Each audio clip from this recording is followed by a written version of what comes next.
Имаше у времето во 80-тите години на минатиот век една стара скопска која велеше отприлика вака: "Шо е бре ова, мамка за туристи?"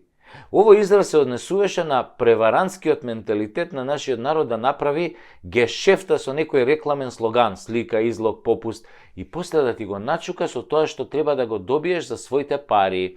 Демек ти си изгубен германец, туриста и ти фрлаат мамка. Ти се фаќаш за неа, нели? Ако сом и после го јадеш тенко или дебело, зависи од тоа што била мамката. Ако сакате уште попластично да ви објаснам, тоа е како оној ресторано на Миконос што ги дере туристите. Прво ги кани со табли на кои цените немаат врска со цените во менито, кој всушност и не постои, а потоа им носат веднаш салати, узо и грицки, за кои туристите мислат дека се бесплатни, бидејќи не ги побарале. После конобарот ги убедува за некои лигни на кои на крајот ќе излезат 120 евра порција и на крајот